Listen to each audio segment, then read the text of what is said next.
My name is Erica. I'm from Akira. This is our annual once-a-year charity event that we do for MMN Angels. It's a nonprofit cancer organization, one-on-one cancer organization. We've been doing it for the last 4 years now, and we hope to do it again every year. And all the funding that we do, all the funding that we raise, it's for this nonprofit MMN Angels nonprofit organization. The idea came along when my business partner, John Cote, when we do a fashion show, we're like, well, let's do it for a good cause. Who should we do it for? And, we were going to go with a breast cancer society. We were going to do it with some other organization. But when we met John May from MMN Angels, we thought it was a very nice guy, a very well-run organization, and we just want to do a continuous work with these people to fundraise for such a nice organization. What got you to start this event? This event started when we got a phone call 2 years ago from a guy by the name of John Cote. John Cote is the owner of Akira. Great guy, he's become a close friend of mine. And he said, we've done this event in the past. We want to do it for a charity. We'd love to do it for MMN Angels. And he said, look, he's like, done it for other charities, and they just don't really come out and get involved. Their people don't get involved. We want an organization that gets really into it, happy and involved and positive. He said, look, that's us. Our people will love to come out and have fun and get to know people and spread the message and spread the power of MMN Angels and what we do and teach people how important this thing is. So it's been a beautiful marriage. It's our second year in a row. We just talked about a third for next year. And the whole idea is, we want to help anyone who's fighting cancer who's isolated. And this helps us get the word out. Whenever you can reach 1,500 people in one night and teach them how important it is what we do every day. It's changing the cancer world. It's helping us find people who need what we give. All right, I don't want to get this information out first. Sure. You are a cancer survivor. Yes, I am. Anything's open, first of all. All right, so this is the question. Yes. Being a cancer survivor, what kind of trials and tribulations did you face in your dealings with the dangerous disease? Absolutely. I was diagnosed at 26 with testicular cancer. Never met anybody in the world my age who'd already survived my cancer. And I went through a surgery called an orchiectomy surgery that takes the testicle out. That's the starting point of the cancer. You can't separate it from tissue. So you cut the whole testicle out. And then after that, you have to bank sperm. There's a good chance you cannot have children with the chemo and all that. And I was 26, before kids, and still before kids, but that's something you have to think about. Young people need to know, think about fertility in addition to saving your life. Because, we want to think about that stuff beforehand. Sorry about that noise, everyone. And then in addition, I went through 5 months of chemotherapy, was able to stop the cancer. It was spreading up into my pelvis area and my abdomen. And then after that, I beat it. I was a year clean, and then I relapsed. I had 4 tumors along my spine. They had to go in through my stomach. I have an 11-inch surgery, actually, right through my stomach. And they got to the back, cut all 4 tumors out. And since then, 4.5, almost 5 years ago, I've been cancer-free. So that's been good. I'm a lucky man.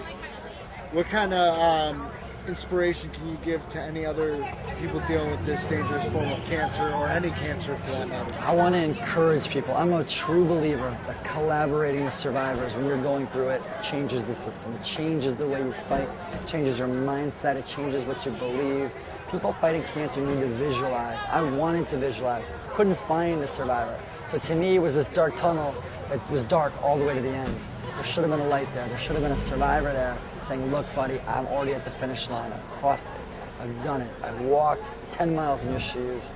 Let me tell you how to get to where I'm at. That's how you create a path. You pave a path for these guys in the fight so that they know, living proof, that someone else has survived in their identical situation, who's the same age, same gender, same cancer, same everything, same treatments, and somebody else has already done it. It's proving to the fighter there is more than hope. It's likely you can beat this thing. All right.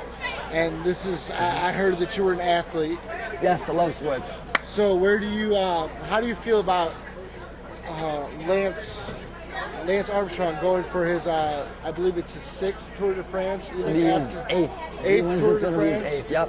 He just admitted he's going to be competing in it. I hear you're going to be running a marathon too. I am. How do you feel about athletes and just going for the cure and fighting against this and showing that you can still do your sport the best you can? Absolutely. How do you feel about that? Lance Armstrong is absolutely a is a beacon of light for people fighting cancer. And here's a guy, stage 4 testicular cancer, same cancer as me, spreading from the testicles, stomach, lungs, neck, in the brain, and overcomes it only to become probably the best athlete in the history of sports.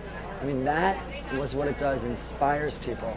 And not only can you beat cancer and you can live, but you can accomplish your goals afterwards. Sometimes you can accomplish more because it's a different mindset. I think what guys like Lance show us is that you learn along the way how to become a better person, how to live your life in a more fulfilling way, and how to really release fear in many ways. Because a lot of cancer survivors, including myself, we let go of our inhibitions. I mean, before I got cancer, if somebody said to me, you're going to start this nonprofit organization from scratch, you're going to find survivors, you're going to build thousands of people to help other people, I would have been like, you know what, I don't know, like that's so out there. After beating cancer myself, and what it's taught me, you let go of your inhibitions. You follow your heart, you see a need, you learn how to fulfill that need, and you're not afraid to fail. And that's when this group of people behind MBM Angels decided, let's do it, let's get in there, let's build this. Let's not even think about how we might not be able to do it. Let's just freaking do it. Let's get out there and build something to help people. And now we're the single largest one-on-one cancer support network in the world. And guys like Lance Armstrong, even guys like Tom Green that are open about it. I mean, they show people it's okay to have cancer. It's okay to collaborate and connect with other people who've beaten cancer. And you gotta believe. You gotta overcome and believe. And everybody can do it. And everyone's gotta believe they can do it. And final question. Sure. I had a godmother that died of cancer. How can somebody who has relatives that suffered through it, or other people that are suffering through it, how can we help out in supporting your cause? There's many ways people touched by cancer can help out. Number one, we also connect caregivers. So if someone, let's say, is 35 years old, and 2 years ago his wife died of cancer, and he's still struggling, we can hook up that's husband with another husband whose wife, let's say, is 40, and she died 6 years ago. You put the two husbands in the same room. So someone who loses a grandmother or a family member will find a parallel situation and make an introduction in that way. The second way would definitely be volunteering. You know, we love volunteers. That's one reason why we grow.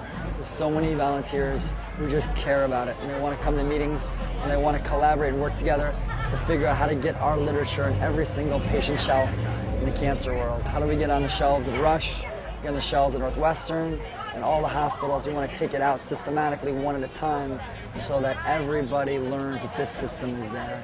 Volunteers can help us do that, get the word out. Is there a number we can reach Sure. at, or an email? There's 877-274-5529. It's a toll-free number, 877-274-5529. Our website is immermanangels.org, which is IMERMAN angels.org. And we want everybody who's fighting cancer, just call us.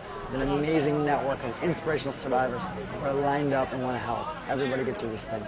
All right, thank Collaborating. you very much. Thank you. Thank you guys, all right? Definitely.